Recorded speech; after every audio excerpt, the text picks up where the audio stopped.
Movie the round up की कहानी French Jews की सच्ची कहानी है। पेरिस में 13,000 ज्यूज को 1942 में एक स्पोर्ट्स स्टेडियम में ले जाया जाता है और फिर कैंप में भेज दिया जाता है, जहां उन्हें गैस चैम्बर्स में मार दिया जाता है। और उनकी गलती बस यही थी कि वो सब ज्यूज थे और इस कैंप में 4,000 ज्यूज बच्चे भी थे, जो वहां से कभी वापस नहीं आ पाए। मूवी का एक बहुत प्यारा कैरेक्टर जीव बच्चा नोनो कहानी को और भी इमोशनल बना देता है। लेकिन हजारों की गिनती में ऐसे भी जीव्स थे जिन्हें अपनी परवाह ना करते हुए वहां के नॉन जीव्स ने छुपा कर बचा लिया था। कहानी में बेहद काइंड नॉन जीव नर्स दिखाई गई है, जो जीव्स की बहुत हेल्प करती है।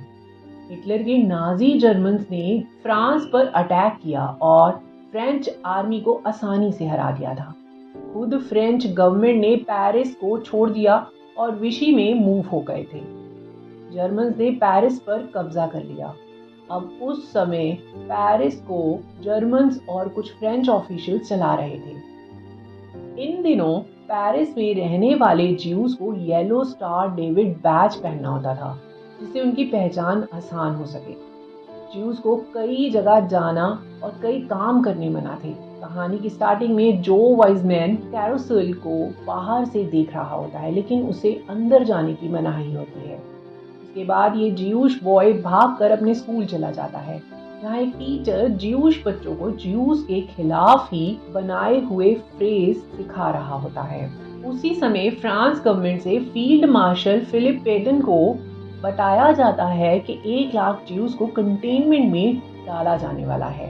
उनके पास और भी कंटेनमेंट्स हैं, जहां करीब 10,000 और कंट्रीज के ज्यूज भी रखे गए हैं। इस बार फिलिप पेटन को फिक्र है, क्योंकि जिस कंटेनमेंट की बात हो रही है उनमें हाफ पॉपुलेशन फ्रेंच में पैदा हुए ज्यूज नेशनल्स की है। स्कूल खत्म होने के बाद जॉय और साइमन जीलर खुशी खुशी अपने घर जाते हैं। वहाँ काफी सारे ज्यूस एक साथ रह रहे होते हैं। वो दोनों अपने पेरेंट्स को मिलते हैं और साइमन के भाई नोनो जीलर को उसके स्कूल लेने जाते हैं। दिखाया जाता है कि नोनो अपनी प्यारी सी आवाज में गाना गा रहा होता है और जर्मन्स को खुश करता है। जर्मन्स खुश होकर उन्हें पैसे भी देते हैं। जॉय की फैमिली दिखाई जाती है। सब हिटलर पर जोक्स बनाकर हंसते रहते हैं और आपस में खुश रहते हैं। एडोल्फ हिटलर दिखाया जाता है, तो सब ज्यूज को अर्थ से खत्म करने की बातें कर रहा है। वो अपनी स्पीच खत्म करने के बाद बैठ जाता है और अपने राइट हैंड हिमलर को कहता है कि इससे पहले कि उन पर ये सब रोकने के लिए इंटरनेशनल प्रेशर आने लगे, उन्हें जल्द ही सब ज्यूज को खत्म करना होगा। नाजीज पुलिस चीफ फ्रेन बस्केट को ज्यूज को कंसंट्रेशन कैंप में डालने के लिए प्रेशराइज करने लगती है। वो पहले मना कर देता है, क्योंकि 1 लाख ज्यूज की गिनती उसे बहुत ज्यादा लगती है। उन्हें कंट्रोल करना बहुत मुश्किल होने वाला है। फ्यूरर हिटलर को मना करना भी पॉसिबल नहीं है। रेन और फोर्स बढ़ाने की बात पर मान जाता है। एनेट मोनो दिखाई जाती है। वो अपनी नर्सिंग ग्रेजुएशन कंप्लीट कर लेती है। वो जीव नहीं है, इसलिए पूरा दिन सेलिब्रेट करती है और एंजॉय करती है। लेकिन जीव्स के लिए ये सब बहुत मुश्किल हो रहा है, क्योंकि जीव्स को एक्टिविटीज में पार्ट भी नहीं लेने दिया जा रहा। जॉय के फादर समझाते हैं कि वॉर जल्द खत्म हो जाएगी और सब कुछ फिर से ठीक हो जाएगा। जॉय की सिस्टर रेशल कहती है कि वो यहाँ कुछ भी नहीं कर पाते, वो लोग वहां से भाग क्यों नहीं जाते। लेकिन उनके पेरेंट्स उन्हें कहते हैं कि वो लोग अपना घर छोड़कर कहीं नहीं जाना चाहते। ज्यूज को अंदाजा भी नहीं होता कि उनकी इंफॉर्मेशन निकाली जा रही है और उन्हें कैंप में डालने की तैयारी हो रही है। उन सबको कैंप में डालने का दिन डिसाइड होता है। 17 जुलाई को उन सबको कैंप में डाला जाने वाला होता है। एक दिन पार्क में पुलिसमैन आकर एक नॉन ज्यू को ज्यूज पर होने वाले अटैक के बारे में भी बताता है, लेकिन कुछ ज्यूज को लगता है कि ऐसी न्यूज पहले भी कई बार सुनने को मिली है। अगर ऐसा हो भी गया तो बच्चों को कैंप में नहीं भेजा जाता। लेकिन कुछ गार्ड्स ज्यूज के घरों में जाकर उन्हें वहां से भाग जाने को कहते हैं। पुलिस को कहा जाता है कि बिना बच्चों वाले लोगों को डायरेक्ट रैंसी कैंप भेजा जाएगा, लेकिन जो लोग बच्चों के साथ हैं उनको विंटर वेलोड्रोम भेजा जाएगा। बच्चों को भी कैंप्स में भेजा जाने वाला है। ये खबर सबके लिए बहुत डिस्टर्बिंग होती है। दिखाया जाता है कि एक प्रेग्नेंट औरत को पुलिस बहुत बुरी तरह से मारती है। वो किसी को भी नहीं छोड़ते। इस एरिया में सब गरीब ज्यूज रह रहे होते हैं। पहले इन बेगुनाह ज्यूज को इकट्ठा किया जाता है और पुलिस को किसी भी भागने की कोशिश करने वाले को शूट करने का भी ऑर्डर दिया जाता है। जो नॉन ज्यूज बच्चों को छुपा लेते हैं, लेकिन कुछ ज्यूज वहीं सुसाइड करने लगते हैं। पुलिस वाइजमैन के घर भी पहुंच जाती है। सूरा वाइजमैन झूठ बोलती है और कहती है कि उसके हस्बैंड की रिसेंटली डेथ हो चुकी है, लेकिन जॉय गलती कर देता है। वो पुलिस के सामने ही बता देता है कि उसके फादर अभी जिंदा हैं। उसके फादर को भी पकड़ लिया जाता है। सबको बस थोड़ा ज़रूरत का सामान लेकर वहाँ से चलने को कहा जाता है। रिच ज्यूज को भी नहीं छोड़ा जाता, उनको भी ले जाया जाता है। नर्स एनेट को विंटर वेलोड्रोम में लोगों की देखरेख के लिए रखा जाता है। इस कैंप में 16,000 से भी ज़्यादा ज्यूज रखे जाते हैं। मेडिकल स्टाफ के लिए इन सबको देखना आसान नहीं होता। नर्स देखती है कि लोगों को वहाँ पूरे हालातों में रखा जाता है। कई दिन तक उन्हें खाना भी नहीं दिया जाता, पानी भी नहीं दिया जाता। छोटे बच्चे बीमार पड़ने लगे हैं। नर्स की मुलाकात नोनो से होती है। नोनो को नहीं पता कि उसके मदर की पुलिस के मारने से हैमरेज से मौत हो चुकी है। नर्स एनेट जॉय, साइमन और नोनो के काफी नजदीक आ जाती है। कैंप में काम करने वाले प्लम्बर को एना उसे कैंप से बाहर ले जाने को कहती है। एना बाहर अपनी फैमिली के पास जाना चाहती है। नर्स और प्लम्बर की हेल्प से एना बाहर निकलने में कामयाब हो जाती है। कई दिन बिना खाना और पानी के निकालने के बाद एक फायरमैन टीम वहां आती है। ज्यूज उनसे पीने के लिए पानी मांगने लगते हैं। वो लोग उन्हें पानी दे देते हैं।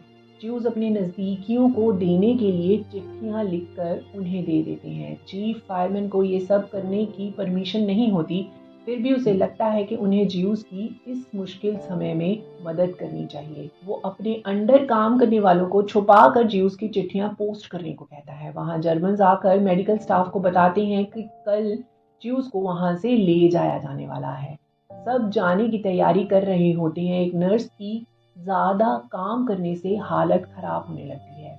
एनेट ज्यू डॉक्टर डेविड को उसे बच्चों को देखने का काम देने को कहती है। डॉक्टर डेविड मान जाता है और एनेट को ताज़ा हवा लेने के लिए कहता है, क्योंकि एनेट का फेस पीला पड़ रहा है और वो भी ठीक नहीं लग रही होती। जब एनेट बाहर खड़ी होती है, वहाँ एक पुलिसमैन स्मोक कर रहा होता है। नर्स उस पुलिसमैन को कहती है कि वो लोग पाप कर रहे हैं। पुलिसमैन कहता है कि ये करना उनकी ड्यूटी है, अगर वो ऐसा नहीं करेंगे तो उन्हें भी मार दिया जाएगा। जल्द ज्यूज को ट्रेन में ले जाने के लिए वहां से ले जाया जाता है। ज्यूज को लगता है कि शायद उनको आज़ाद कर दिया गया है, लेकिन उन्हें नहीं पता होता कि और बड़ी मुश्किलें आने वाली होती हैं। उन्हें वहां से कैंप में ले जाया जाता है। ज्यूज गाते हुए वहां पहुंचते हैं। कैंप में बेड स्मेल कर रहे होते हैं, लेकिन वो लोग हर छोटी छोटी चीज़ों से खुश होते रहते हैं जो उन्हें वहाँ मिलती हैं। उन्हें वहाँ थोड़ा सा पानी पीने और नहाने के लिए मिलता है। नोनो एनेट के पास जाकर अपनी मदर के बारे में फिर से पूछने लगता है। एनेट उसे झूठ बोलती है कि उसकी मॉम हॉस्पिटल में है और उसने उसके छोटे भाई को जन्म दिया है। नर्सेस ज्यूज को खाना देती हैं, लेकिन नर्सेस देखती हैं कि उनके पास बस सूप होता है। वो सूप भी अच्छा नहीं होता। जॉय उल्टी कर देता है और वहीं खड़े एक गार्ड को लगता है कि उसने जानबूझकर उसकी बेइज्जती की है। वो जॉय को बहुत जोर से थप्पड़ मार देता है। जॉय का पिता और डॉक्टर को इस बात पर गुस्सा आता है, लेकिन डॉक्टर भी ज्यू है, उसको भी मारा जाता है।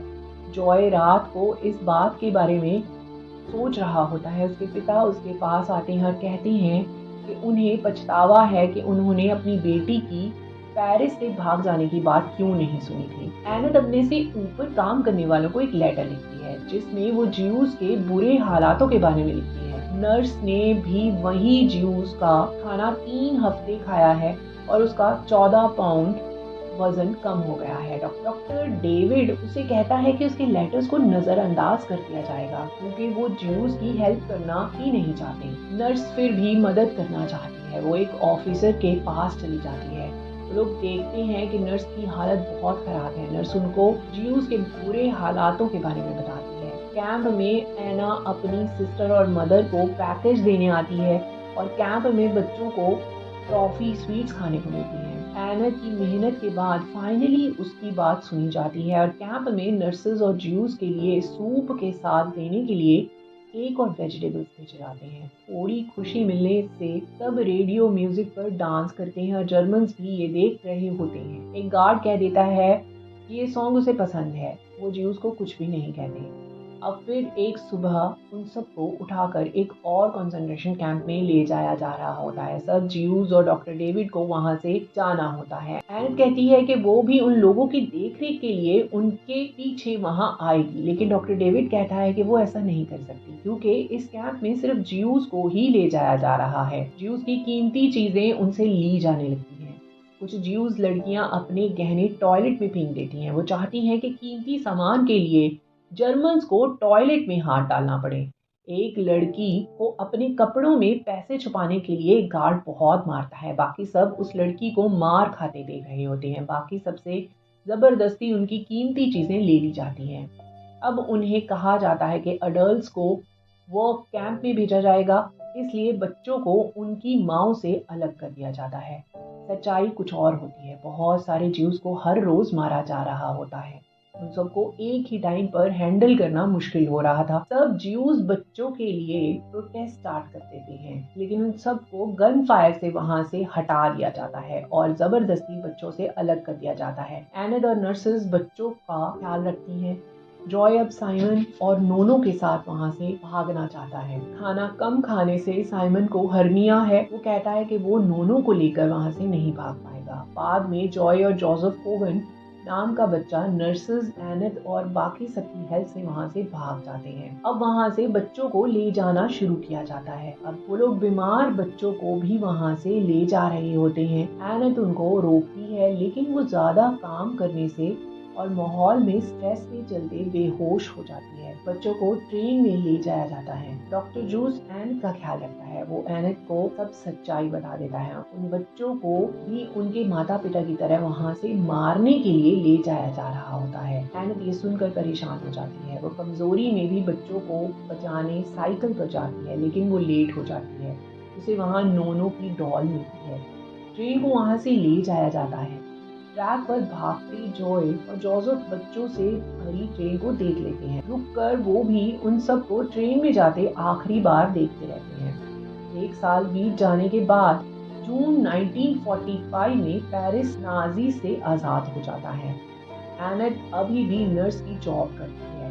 नर्स एक जगह जाती है जहां सब मिसिंग ज्यूज और नाजीज के किडनैप किए ज्यूज की फोटोज लगी होती हैं। वो उनमें उन बच्चों को ढूंढने लगती है। तभी वहां जॉय मिल जाता है और उसे अडॉप्ट किया जाने वाला है। और नोनो भी वहीं होता है। जिस दिन बच्चों को कैंप ले जाया जा रहा था, उस दिन वो ट्रेन ट्रैक पर गिर गया था और एक फैमिली वहां से उसे ले आई। मूवी के लास्ट सीन में जॉय अपने अडैप्टिव माता पिता के साथ कैरसल एंजॉय करने आया होता है। 1942 में 13,000 में से बस 25 लोग ही बच पाए थे और ट्रेन में ले जाए गए 4,051 बच्चों में से कोई बच्चा नहीं मिल पाया था।